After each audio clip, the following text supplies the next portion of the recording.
시니어의 건강과 행복 만들기 시건행 웰라이프. 강원도 산골 초겨울 바람이 매서운 마을 끝자락. 낡은 기와집 하나가 있었다.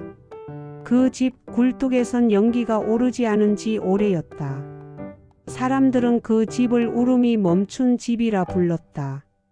그 집엔 순애 할머니 84세 여인이 살고 있었다. 그녀는 한때 9명의 자녀를 둔 어머니였다. 그 시절 마을에서 순애네는 집안이 복 터졌다며 부러워하던 이들이 많았다. 아이들의 웃음소리가 마당을 가득 메웠고 저녁이면 된장찌개 냄새가 골목을 채웠다. 그러나 그 복은 잔인할 만큼 짧았다. 첫째는 군대 사고로, 둘째는 공장 화재로, 셋째는 병으로, 넷째는 교통사고로, 그리고 나머지 다섯도 각기 다른 세상의 불행 속에서 쓰러졌다. 그녀는 장례를 9번 치렀고 관 뚜껑을 덮을 때마다 눈물이 말라갔다. 이웃들은 처음엔 위로했지만 어느 순간부터 아무도 그 집 문을 두드리지 않았다. 그 집은 슬픔이 너무 커서 가까이 가면 옵는다더라. 사람들은 그렇게 말하며 발걸음을 돌렸다. 그래도 순애 할머니는 매일 저녁 촛불 하나를 켜고 기도했다. 오늘은 내 새끼들 중 하나라도 꿈에 와주면 좋겠다. 그 기도는 매일 같았고 해마다 더 짧아졌다. 그녀의 집에는 말동무 하나 없었다. 단지 오래된 흑백 사진 몇 장, 그리고 낡은 목주 하나가 전부였다. 그 목주 알갱이엔 손때가 진하게 베어 있었고 그 손은 이미 굳은 살로 뒤덮여 있었다. 그렇게 겨울이 또 찾아온 어느 날이었다. 마을로 새로 부임한 젊은 여교사 윤정이 그 마을에 들어왔다. 서울에서 내려온 26의 여자. 윤정은 교실 창밖으로 보이는 할머니 집을 매일 바라봤다. 저 집엔 누가 사시나요? 그 순애 할머니 말이야. 자식 9 다 보내고 혼자 사는 분이지. 거기엔 아무도 안 가. 괜히 가봤자 마음만 무거워. 사람들은 말렸다.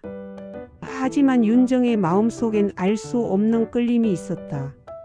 눈이 내리던 날 윤정은 학교 급식실에서 남은 빵과 우유를 들고 그 집 앞에 섰다. 문을 두드리자 안에서 조용한 기침 소리가 들렸다. 누구요? 학교 선생님이에요. 추워 보여서요. 따뜻한 빵 좀 드리려 왔어요. 문틈 사이로 주름진 얼굴이 나타났다.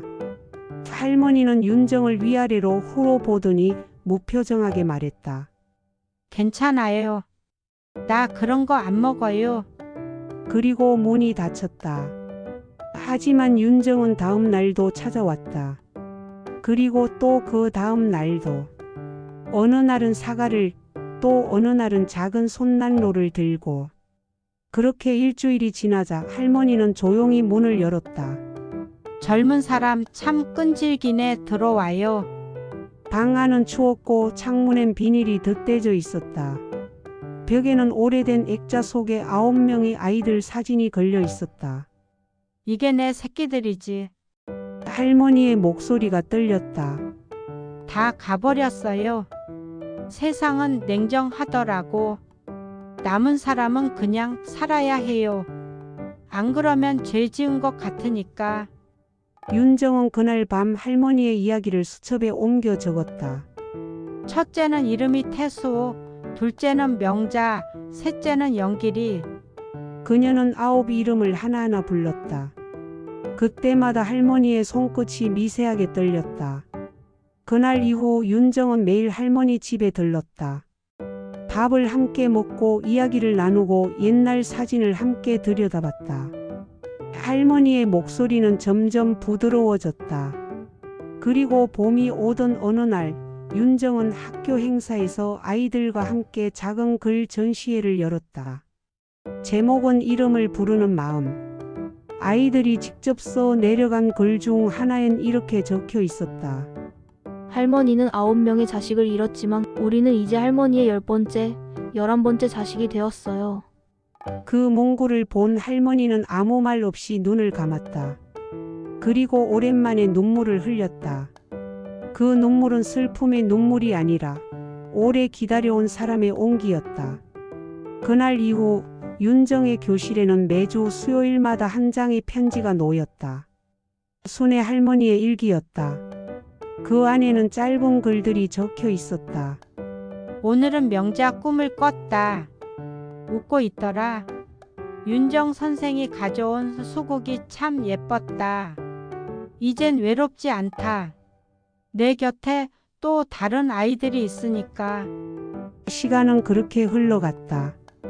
여름이 지나고 가을이 올 무렵 할머니는 조용히 세상을 떠났다.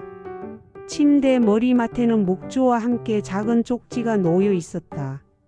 내 새끼들, 그리고 나를 기억해준 아이들에게 고맙다. 이름을 불러준다는 건 그 사람을 다시 살아나게 하는 일이다. 윤정은 그 쪽지를 품에 안고 말했다.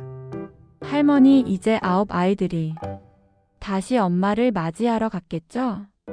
그 후 마을 초등학교 앞 벽에는 아이들이 그린 벽화가 생겼다. 할머니의 얼굴과 함께 이름 문구가 적혀 있었다. 이름을 불러준다는 건 마음을 잃지 않는다는 뜻이에요. 바람이 불면 그 글귀가 살짝 흔들렸다. 그리고 윤정은 그 벽 앞을 지날 때마다 조용히 중얼거렸다. 할머니 오늘은 누구 꿈꾸셨어요?